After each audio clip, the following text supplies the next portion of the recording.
Jangan lupa subscribe, like, komen, dan share YouTube TVRI Bengkulu. Dan nyalakan loncengnya ya.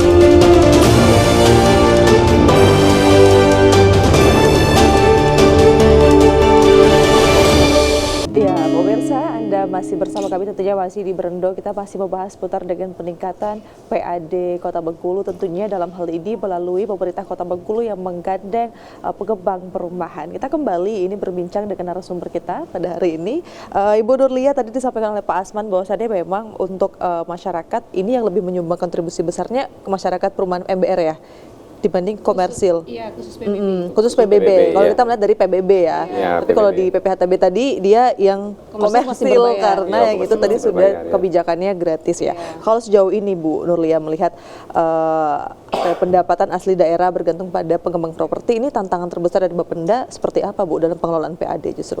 Sebenarnya kalau untuk PBB dari pengembang, artinya dari perumahan pengembang, kalau sekarang kan memang sudah tersistem, artinya memang PBB merupakan salah satu syarat dalam pengurusan BPHTB.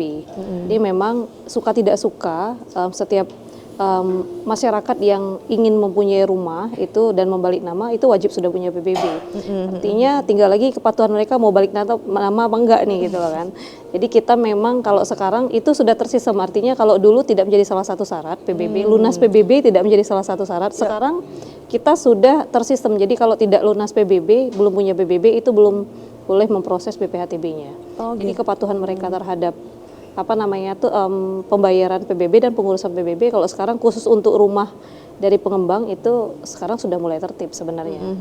Tinggal lagi memang PBB ini kan dibayarnya setiap tahun. Artinya ketika tahun ini dibayar karena ada tujuan tertentu, maunya tahun besok tetap bayar Pak. gitu Karena loh. syarat Iya, ya, iya. tadi kan Iya. awalnya karena Iya. syarat, jadi bayar ya, mau Harus nggak mau bayar, cuma tersistem. tersistem menjadi salah satu syarat. Jadi suka nggak suka mesti wajib bayar. Wajib bayar. Cuma harapan kita kan memang tahun-tahun berikutnya ya tetap bayar juga gitu loh. Memang menjadi sebuah kepatuhan dan menjadi kebiasaan harus membayar. Gitu. Tingkat kesadaran lah. Iya, kesadaran masyarakat ya Pak. Betul. Nah, kalau kesadaran masyarakat Pak dalam membayar pajak ini seperti apa? Kalau Pak Asman melihat fenomena di masyarakat Kota Bengkulu, Pak? Ya kalau sekarang Bu PBB itu kan kalau untuk masyarakat yang di rumah subsidi itu setelah diwajibkan, kami juga dari pihak pengembang dan developer karena masih dalam pantauan dan cicilan dengan pihak perbankan juga, kami terus mengingatkan, apalagi tagihan per tahun itu pasti dari pihak kelurahan ke RT, RT tidak langsung dengan pihak konsumen, langsung ke developer. Jadi developer nanti membagikan dengan warga-warga itu sendiri. Waktu membagi itu lah kita bisa berkoordinasi dengan masyarakat supaya minta dibantu dibayarkan supaya nanti jangan menumpuk-numpuk tagihan itu. Udah menumpuk-numpuk nanti kan warga juga nanti yang Makin merasa berat ya sebenarnya. semakin berat. Nah, itu yang sudah kami lakukan. Dan di pihak Bapenda juga mungkin ada juga yang PBB ini kan dipecahnya juga atau dibikin atas nama PT, nama PT pengembang. Jadi masyarakat juga mungkin agak berkeberatan karena belum namanya sendiri. Nah, kami pihak pengembang juga nanti mungkin koordinasi dengan Ibu Lia orang Bapenda, kalau bisa nama-nama yang tertera di PBB itu memang nama konsumen itu masing-masing.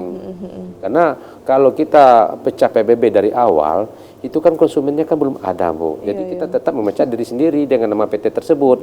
Nah, sewaktu dia nanti akan akad ke rumah, nah kalau bisa itu harus dibalikan ke nama konsumen sendiri. Jadi dia tuh merasa menunjukkan sebagai legalitas untuk rumah yang ditempatinya. Jadi begitu dia tingkat kepatuhannya mungkin lebih tinggi karena dia merasa sekarang kenapa nggak bayar, saya bilang ini kan nama PT Pak katanya. Oh iya. Nah, jadi ini nama PT tapi di sana tuh kan misalnya perumahan Pelangi misalnya Blok D nomor 6 D nomor 6 itu kan rumah kamu. Iya, cuma namanya masih nama PT. developernya. Jadi atas nama PT, jadi Ya. tidak ada tanggung jawab gitu ya Pak rasanya. Ya, jadi itu dia tuh merasa tanggung jawab bukan bebannya gitu ya. Iya tuh, tapi kita tetap sosialisasikan kalau kamu nanti tidak berbayar nanti juga akan terjadi penumpukan. Nah, kami ke pihak Pemda dengan Bu Lia nanti mungkin koordinasi harus bisa bawa balik nama PBB. gitu. Jadi untuk kedepannya juga pengurusan untuk syarat yang lain lah, Iya. ya bikin syarat bikin KTP, atau syarat apa segala macam gitu kan, Iya, yang betul. bisa yang kami lakukan sebagai pihak pengembang juga. Ya sekaligus untuk pengawasan lah supaya PAD ini terus meningkat, yang muaranya juga untuk masyarakat juga. Karena program wali kota nih masih banyak saya lihat nih program lagi semangat-semangatnya Bapak Wali ini. Pasar mau direnovasi, sudah itu juga apa namanya program-program beliau sampah sekarang. Ya kita lihat sekarang dengan kepemimpinan beliau sudah ada perubahan. Malam-malam kita lihat sepanjang jalan itu dari Sudah terang Tiring benderang. sudah terang benderang. Iya. Iya. Itu kan sangat dirasakan masyarakat. Apalagi sekarang remaja sekarang kan banyak yang apa namanya anak-anak motor itu, dengan adanya terang benderang begitu kan mungkin akan berkurang juga kejahatan-kejahatan di jalan raya. Mungkin itu imbas dari PAD PBB dieksekusi dengan eksekutif dengan pemerintah, yang muaranya untuk masyarakat juga.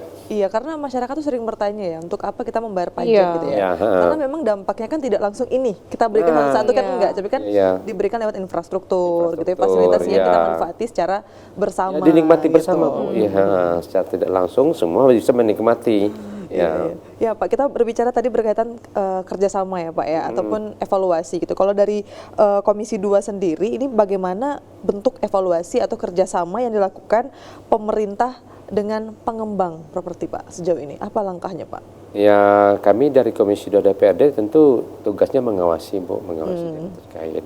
Ya, artinya kami menghimbau masyarakat juga, mengawasi juga, terutama mungkin PBB yang sifatnya yang agak besar, mungkin akan kami pertanyakan. Biasanya ada hotel, ada mall, semacam itu kan cukup signifikan itu ya, yang memang bangunan-bangunan yang besar. Nah itu tentu dalam pengawasan kami juga sebagai DPR juga, termasuk yang PAD yang lain juga, tidak termasuk PBB semua. Semua di DPR itu sudah include semua yang diawasi, Bu. PHTB, parkir, PAD restoran segala macam itu perlu juga diawasi semua itu. Ya. Jadi sifatnya dari DPR ya mengawasi, dan nanti koordinasi dengan pihak-pihak terkait supaya PBB ini tetap apa namanya maksimal lah ditagihkan gitu. Iya betul, mungkin lebih maksimal ya Pak Ya. ya, untuk penagihan. Ya. Oke, kita kembali ke Bu Nurlia. Bu melihat tadi evaluasi dan kerjasama yang dilakukan dari pihak Komisi 2 ya Pak ya, melihat bahwasannya kalau dari Bapenda sendiri, ini kan tadi pemerintah kota saat ini kan menggandeng pihak pengembang perumahan Bu. Nah, kalau dari Bapenda sendiri, bagaimana langkah yang dilakukan untuk memfasilitasi Bu kerjasama ini Bu? Kalau kita sebenarnya banyak sekali sebenarnya kan cara kita untuk menagihkan pendapatan dari sisi PBB. Iya.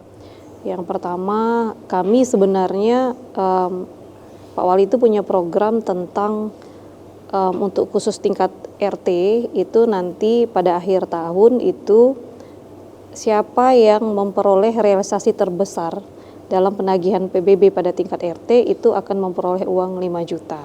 Oh iya. Iya, 5 juta, 4 juta, 3 juta dengan jumlah KK di bawah 100, di atas 100 dan di atas 200.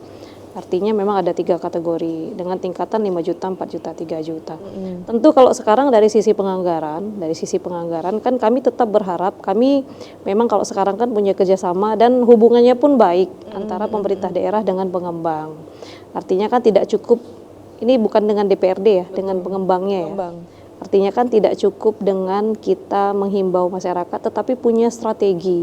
Apa yang harus kita lakukan supaya masyarakat ini patuh membayar PBB.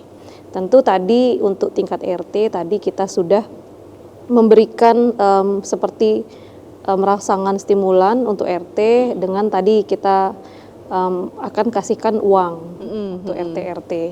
Kemudian ada juga nanti pembayaran melalui aplikasi, kita sudah siapkan motor, ada 2 motor, kemudian ada juga kulkas, kemudian ada sepeda listrik, ada banyak lagi lah. Yang memang sebenarnya hadiah-hadiah ini yang kami sendiri sekarang masih minta support banyak dari beberapa perbankan, kemudian dari pengembang, supaya kita bersama-sama. Ya, kalau menurut Pak Wali itu, kalau kita goreng lele itu minyaknya dari lele itulah. Jadi jangan dianggarkan, kalau bisa menjadi peran bersama. Pengembang kan tentu punya manfaat, mereka ketika membangun kan tentu pastilah ada sedikit banyak itu yang diperoleh gitu loh. Kemudian apa ini untuk Pemkot selain PBB? Artinya membantu bersama-sama nanti mungkin ketika ada program Pak Wali Kota yang kemudian kami tidak mampu untuk menganggarkan karena keterbatasan anggaran, ini bersama-sama kita cari solusinya. Itu yang kami sampaikan dengan pengembang dan sudah berjalan ya Pak. Insya Allah mungkin sudah berjalan. Insya Allah mungkin nanti bukan hanya dari tingkat PBB saja, pengembang yang juga mewujudkan visi misi Pak Wali Kota itu kita minta support. Mungkin dalam hal peningkatan semua sektor pajak. Ya, karena memang Pak Wali kan memang sudah memprioritaskan nanti kita kasih motor, kita kasih kita kasih uang. Cuma saya tanya Pak, itu nanti kira-kira gimana itu pendananya? Nantilah kita minta bantu-bantu dengan pengembang, dengan perbankan. Ini kan menjadi PR kita bersama. Kalau Bengkulu dibangun dengan, kalau kita mau nunggu anggaran pembangunan Bengkulu yang memang hanya sedikit tentu kan, cuma berapa 1 triliun lebih, terbatas ya Pak. Tentu akan untuk memaksimalkan visi misi dalam 5 tahun ini mungkin akan lama. Nah, jadi habis dengan tadi pembiayaan untuk merangsang stimulan masyarakat. Kalau ini kita gunakan secara bersama-sama, jadi pembebanannya mungkin dari pengusaha di lokal mungkin ada nanti kan itu akan lebih efektif. Kan juga tidak begitu besar ya Pak. Iya, digali lah. Kita gali-gali sumbernya yang kemudian tidak usah menguras APBD lah. Jadi APBD ini khusus untuk membangun aja. Kalau beli-beli hadiah itu menurut Pak Wali, kenapa kita tidak ajak bersama-sama? Pengusaha kan tentu datang ke Bengkulu, investor kan, mereka tentu ada keuntungan. Bolehlah dibagi dikit untuk bagi ke masyarakat. Jadi memang untuk ke masyarakat gitu. Bukan untuk pemerintah daerah. Ya, ternyata ada banyak hal ya. Banyak hal yang kami perlu lakukan. masyarakat ketahui juga bersama. Baik, Ibu dan juga Bapak, kita jeda kembali. Kita akan simak pariwara berikut. Pemirsa jangan kemana-mana. Tetaplah bersama kami tentunya di Berendo.